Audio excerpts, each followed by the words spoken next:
mananalo ang family Duterte. Kaya lahat gagawin ng mga kalaban ng family Duterte. Diba? Ang kapangyarihan at pera o kaban ng bayan. Pero nakikita ko na rin dito yung depression ng ating Pangulo. Magkakaroon na din tayo ng butas or simula para makamit ang kapayapaan. Kaya dapat ay matapos na. First, nakikita ko maaaring may kawakasan na ang mga gumawa ng kasamaan at maaaring lumabas ang kanilang mga kamatayan. Nasa na tarot card ni Bertudes Third Eye tungkol sa mangyayari ngayong taon. Tapos sinabi niya mananalo ang mga Duterte. Pakinggan po natin tapos magbibigay po ako ng reaction dito sa binabasa niyang tarot card o sa mga sasabihin niya. Kayo din po, pwede din kayo mag comment, sabihin niyo kung ano po ang pag-intindi niyo pag napapanood natin yung video na to. Napakaganda po itong tarot card reading niya, no? Bertudes Third Eye. Kaya pakinggan po natin o panoorin muna natin bago magbigay po tayo ng reaksyon. Mag-comment din po kayo sa video natin. Umpisa na po natin. Kaya ngayong quarter na to, mag-ingat sa first quarter dahil marami pang mga krimen na magaganap, mangyayari. Bumabalik na yung mga krimen o kriminal. Nakakakilabot, pero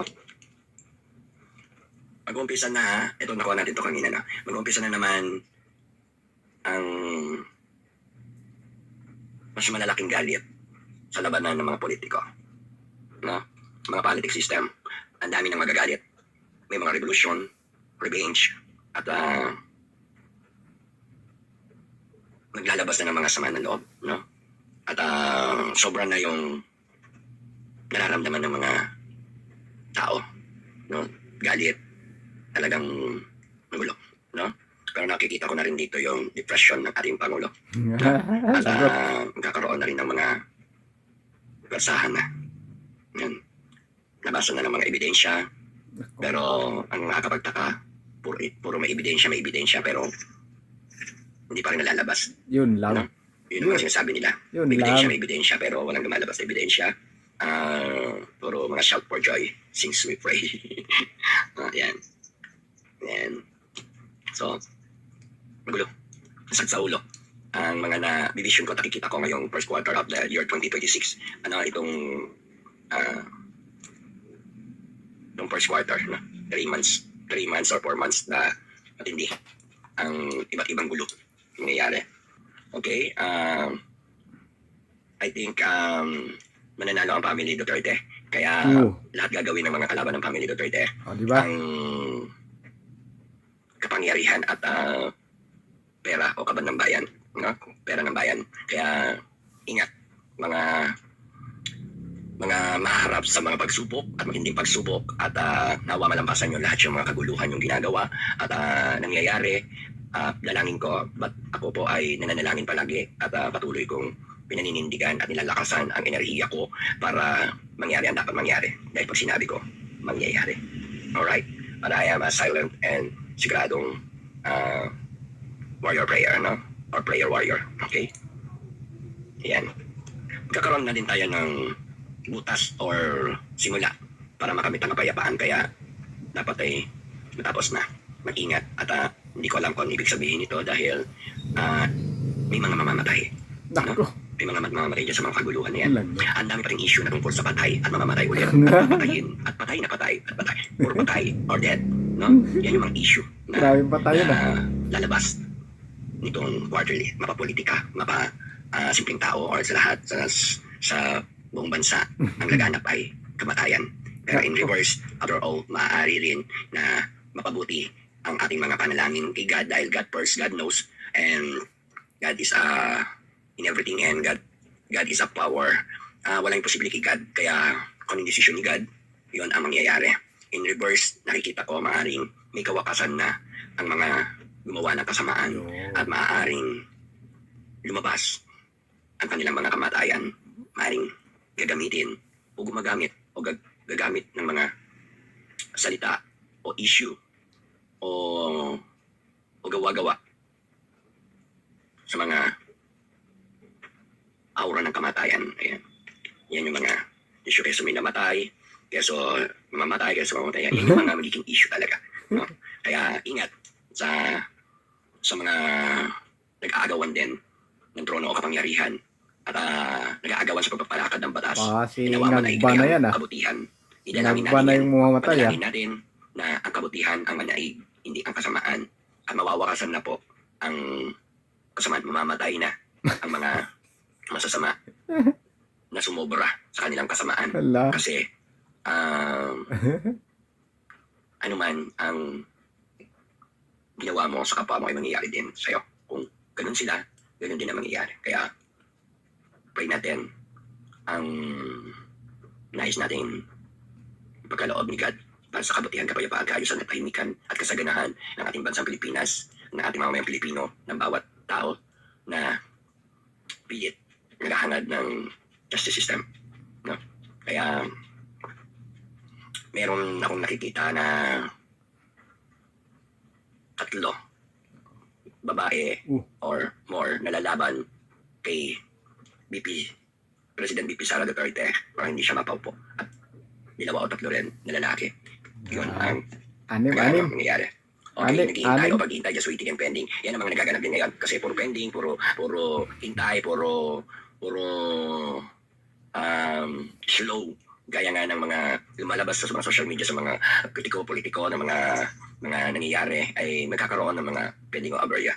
No? Muling mabubuksan ang mga cases, muling magkakaroon ng panibagong mga drama, no? Drama at panibagong pag-uusapan, kaya huwag kayong mapapalin lang. So ano man yung mga basta-basta lang nila ang ginagawa para malihis ang usapin sa mga nais niyong sagot dapat sa inyong hinahangad. Kaya doon tayo. Okay. Mabilis ang ikot ng pera ngayong 2026, kaya you need balance sa lahat ng mga paggamit ng pera, no? Kailangan natin mag-focus, no? Dahil lahat ng tao naka-focus din sa financial. Okay? Mga usapin tungkol sa financial, ayan, marami, no? Daming mga sitwasyon, tsaka may mga nagtatanong din sa akin na ano ba yung mga totoo. Lalabas po ang katotohanan. Kaya nawa ang ating admin at ang Pangulo ay makabawi sa mga mangyayari ngayon. Dahil kung di aayusin, wala nang kaayusan, maaaring iyan ay mawakasan. Kaya itong 2026 first quarter, in 4 months, maraming mga maaaring naganap. Pero dyan sa mga sinabi ko sa tarot cards na nakaraan, yung mga pag-uwi ni PRRD, surprise, or kalayaan, surprise, dead or alive, no?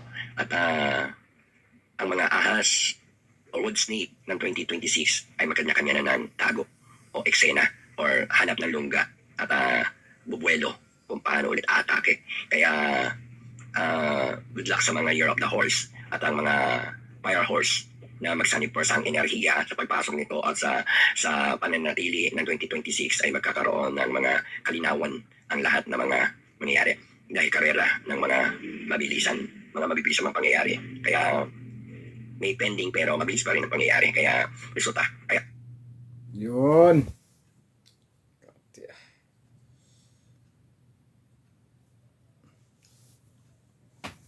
So yun po, napakinggan po natin yung binasa na tarot card ni Bertudes Third Eye. Sinasabi niya doon na mananalo po ang mga Duterte. Talaga namang mananalo po ang mga Duterte. Mananalo po sila.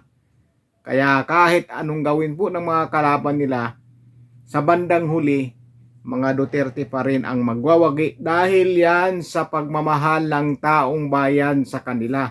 Napakalaki po ng tiwala ng taong bayan sa mga Duterte dahil sa nagawa ni Pangulong Rodrigo Roa Duterte noong siya po ay Pangulo ng bansa natin. Kaya ang mga tao naniniwala na si VP Sara Duterte po ang pag-asa ng bansa natin. Siya po ang makakaayos sa bansa natin. Yan po ang paniniwala ng mga tao o taong bayan. Kaya gano'n na lang nila kamahal ang mga Duterte. Kaya talagang magwawagi naman po talaga ang mga Duterte. Ngayon, nakikita nila medyo gipit ang mga Duterte. Nagigipit dahil iniipit ng mga kalaban. Pero sa bandang dulo, ang magwawagi o mananalo ay ang mga Duterte. Dahil yan sa pagmamahal ng taong bayan sa kanila. Yun po, kaya si BP Sara, napakalakas po ng loob na harapin ang mga pagsubok na kinakaharap niya ngayon, kahit gaano pa karami yan. Dahil yan sa suporta ng taong bayan, sa pagmamahal ng taong bayan sa kanya. Dahil nga may tiwala ang taong bayan na si BP Sara Duterte po, magiging maayos ang bansa natin kapag siya ang magiging sunod na Pangulo.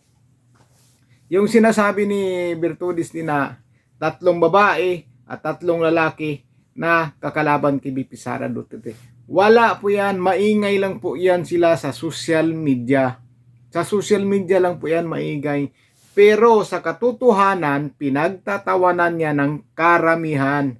Pinagtatawanan po talaga. Makikita niyo man po dyan, kahit sino-sinong pangalan na lang ang gusto nilang iharap kay BP Sara Duterte.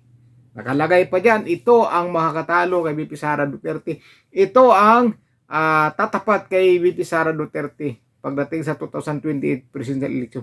Lahat ng iyan, ilalampaso lang po yan ni BP Sara Duterte. Ilalampaso lang po yan. Kaya doon sa unang hula niya o binasa ng card, sinabi ni Bertudis ay magwawagi o mananalo ang mga Duterte. Yan po ang destiny ni BP Sara Duterte. Yan po talaga ang tadhana niya. Ayon dyan sa tarot card. At sa sinasabi naman niya na makakauwi si Pangulong Rodrigo Duterte, makakauwi po siya, hindi po patay, buhay po siya makakauwi. Dahil yan, may tutulong sa kanya ng mga malalaking tao sa ibang bansa. May tutulong po dyan, hindi naman po yan nababalita dahil sikrito yan. Makakauwi yan. Magugulat ang lahat na uuwi na si Pangulong Rodrigo Duterte. Magugulat yan sila. Yan po ang sinasabi din niya na kung ano ang ginagawa nila, yan din ang dadanasin nila. Kung anong ginawa nila kay Pangulong Rodrigo Duterte, yan din po ang mangyayari sa kanila. Yan ang tinatawag nating karma. 'Di ba? Yan ang tinatawag na karma. Kung ano ang ginagawa mong masama sa kapwa mo, yan din ay babalik sa iyo at mangyayari yan sa iyo, baka mas matindi pa kaysa doon sa pinapahirapan nila. Ganun 'yon. Ganon ang mangyayari dyan. Ngayon, masaya sila. Masaya sila. Akala nila talagang magwawagi sila. Pero yung grupo nila, unti-unti na po yang lumiliit. Lumiliit na po sila. Lumiliit po talaga. Hindi po sila dumadami. Lumiliit po ang puwersa nila. Noon, malakas sila. Pero paunti-unting lumiliit na po ngayon. Kaya dyan na po sinasabi na magwawagi po talaga ang mga Duterte. O ang ibig sabihin dyan, makakauwi si Pangulong Rodrigo Duterte at magiging sunod na Pangulo si VP Sara Duterte. Yan ang sinasabing magwawagi ang mga Duterte ayon sa tarot card na sinasabi o binabasa ni Bertudis Third Eye. Magwawagi. Yung sinasabi niyang bali-anim lahat, 3 babae, 3 lalaki, wala yan ilan ng paso. Kahit tumakbo silang lahat. Wala yan. Wala yan. Tatalunin at tatalunin yan dahil si VP Sara Duterte pa rin ang magwawagi. At makakauwi si Pangulong Rodrigo Duterte na buhay. Yan po ang ating kuminto doon sa binasa na tarot card ni Bertudis Third Eye. Magaling din. Maganda rin pagbabasa niya. Maayos din. Okay rin para sa akin. Maganda, kaya ginawa natin ng reaksyon. Kaya maganda Masarap pakinggan na ang mga Duterte ay mananalo. Makakauwi si Pangulong Rodrigo Duterte. Sinabi niya buhay o patay man.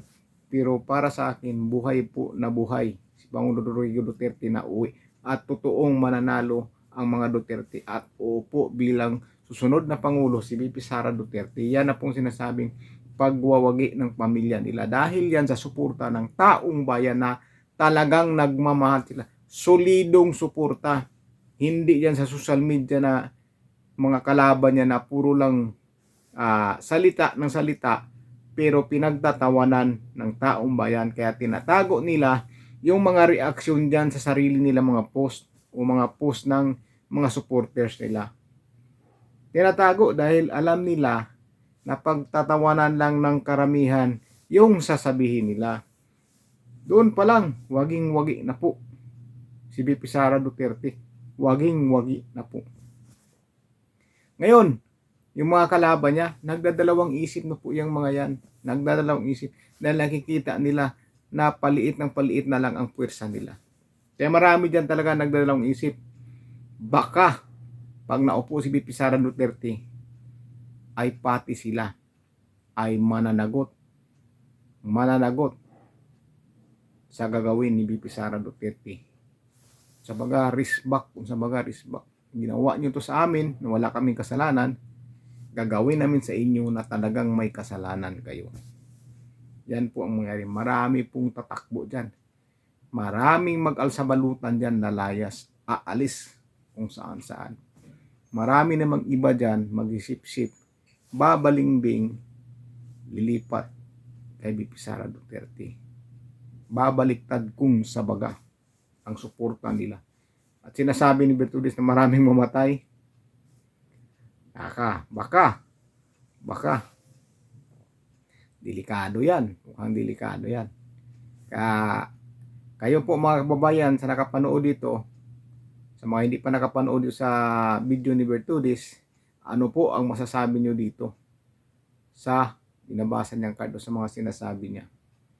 Pero sa komento ko, magwawagi po talaga mga Duterte at makakauwi si Pangulong Rodrigo Duterte na buhay at si VP Sara Duterte ay magwawagi. Mananalo po siya. So yun lang po mga kababayan. Maraming salamat po sa suporta at panonood nyo.